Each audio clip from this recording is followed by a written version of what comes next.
Coucou les grands loups. Bon, bah, aujourd'hui, je m'attaque au remplacement de ma ligne d'échappement parce que, comme j'avais la flemme de le faire, j'ai mis une réparation là. Vous vous souvenez, ça avait sauté. Mais du coup, ça a lâché, ça tient pas. Et le truc dangereux, c'est que voilà, ici là, le pot s'approche dangereusement. Oh, bah, d'ailleurs, il touche la courroie. Ça m'est arrivé hier matin, donc du coup, je l'ai pas prise. Et là, on va démonter tout ça. Quand tu veux, tu fais la mise au point. On va démonter tout ça et puis mettre celui-ci là qui est le même. Voilà. Bon bah donc du coup je commence par enlever tout ce qui est par chaleur. C'est des colliers de serrage, hein, tout bête comme ça là. Donc des colliers de serrage à démonter. Je démonte tout et puis on voit pour la suite.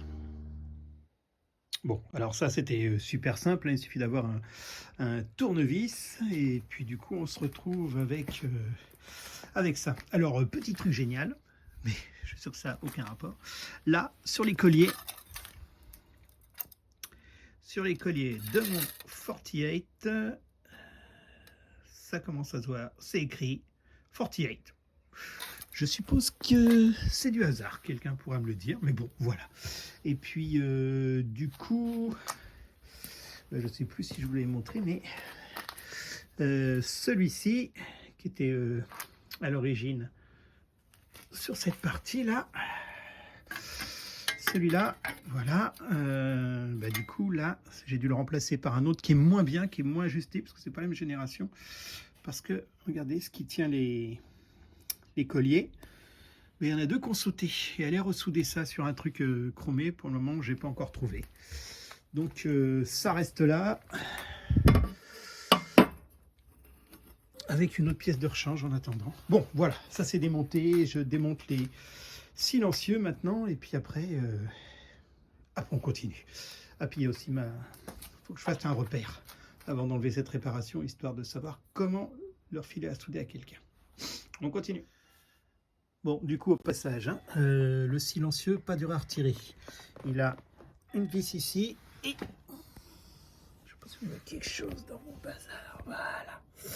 Et deux vis là-dessous qu'il faut enlever. Puis après, le silencieux s'en va normalement tout seul. Ouais, c'est ça.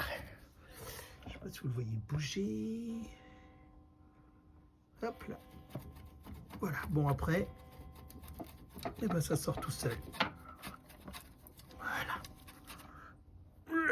D'une main, j'ai peur de faire des conneries.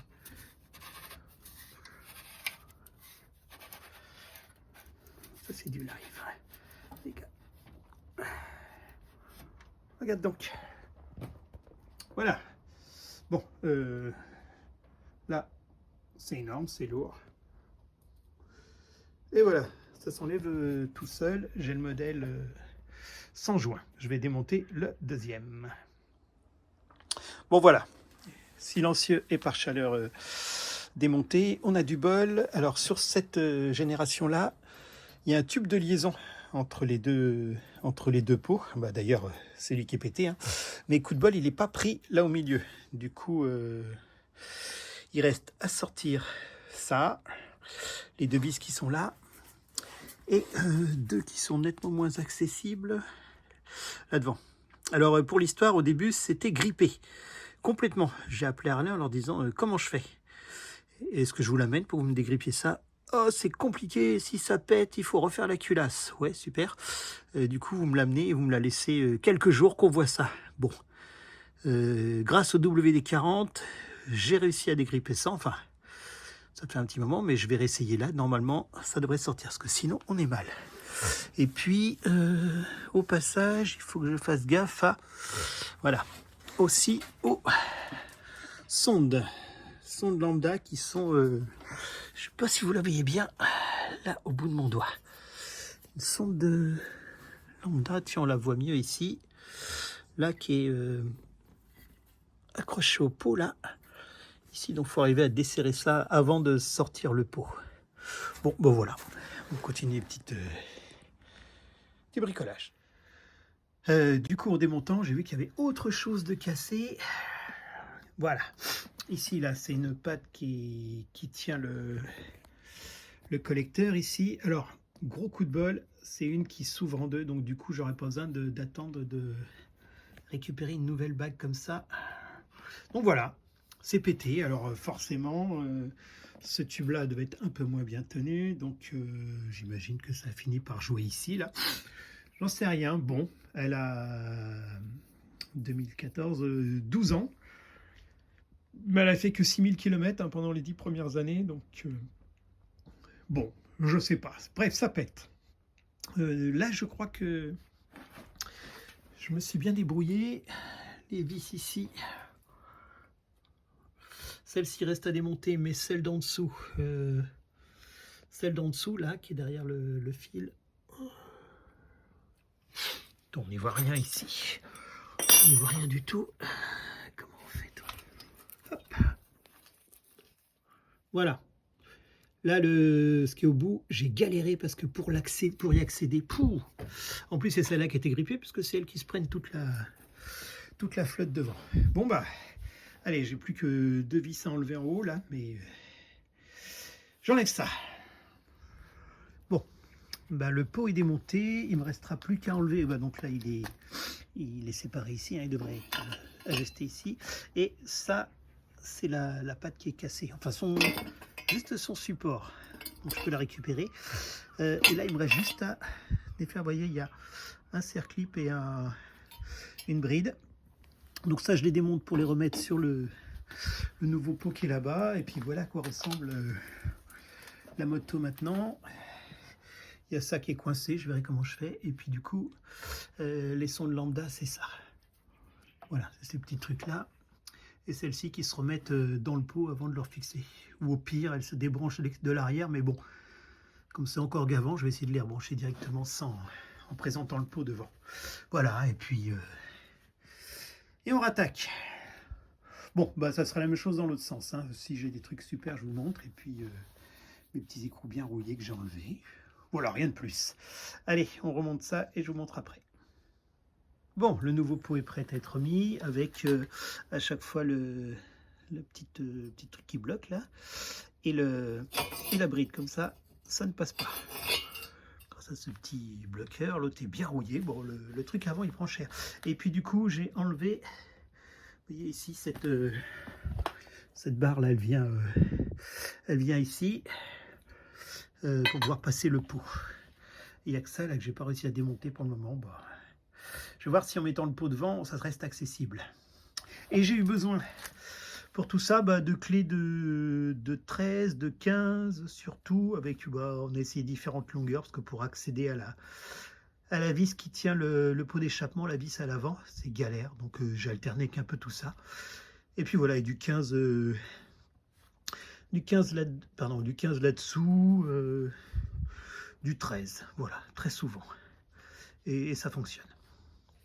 Bon, le but c'est que je fasse des galères pour vous en éviter.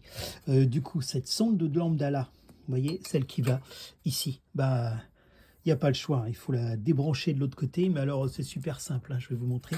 Par contre, celle-ci là qui va donc ici, bon, elle on arrive à la mettre hein, en tenant le pot, en se débrouillant, mais l'autre là, son pas de vie, je ne sais pas comment il l'a orienté, c'est une tuerie. Même comme ça, là, j'ai galéré. Puis en plus, il faudrait tordre le fil à l'envers pour pas qu'il reste vrillé une fois que c'est fixé. Enfin bref, grosse galère. Du coup, le plus simple auquel je viens de me résoudre, je vous montre ça. Donc voilà, la sonde lambda, c'est juste un connecteur. Et l'autre qui vient là, l'autre qui vient ici, je vous montre à quoi ça ressemble de l'autre côté. Pouh, chantier, mes amis. Alors, est-ce que tu veux bien encore fonctionner, toi? Ouais. Du coup, la sonde lambda qui vient par là-dessous, à l'arrière, elle va se fixer ici, là, juste ici au connecteur, qui est juste derrière le cache. Donc là, il n'y a rien à faire. Par contre, l'autre, en fait, comme l'autre, elle est coincée dans ce truc-là, et que... Bon, après, il y a d'autres fils qui passent devant. Bon, je me suis dit que c'était un peu galère à sortir. Du coup, elle, je la revisse par devant. Voilà, bah, c'est pas la vidéo la plus claire. Hein. Allez, je continue. fonctionne là. Du coup, je sais pas si vous voyez, comme il y a eu du WD-40 partout, c'est génial. Ça c'est du cheval vapeur du coup. Hein. Non mais surtout, ben, en fait, on peut pas faire l'économie. Hein. Pareil, pour gagner du temps, vous êtes obligé de défaire la sonde lambda. Donc du coup, c'est ce fil là. La partie pénible à enlever, c'était ça. Dur à faire sauter pour sortir ça. Passer le fil et il retourne directement là-bas sur le pot d'échappement. Et j'ai essayé de les visser quand c'est posé, c'est trop dur pour moi. Du coup là, l'autre il passe ici. Bah voilà, parce que ça évite de tordre les fils. Bon bref, c'est bien pratique. Et là du coup c'est chouette. Bon, il me manque la patte qui est ici, que j'ai pas réussi, qui normalement doit aller là. On va pas trop laisser traîner, mais je passe voir Harley bientôt pour changer mon pneu arrière. Et du coup, lui, il en est... les pneus arrière, il est... Bon, bah génial, voilà. Les pots d'échappement, c'est réglé. Super, ça tourne. Je remonte mes pare-chaleurs et demain, je peux aller bosser avec. Bonne soirée à vous les grands loups.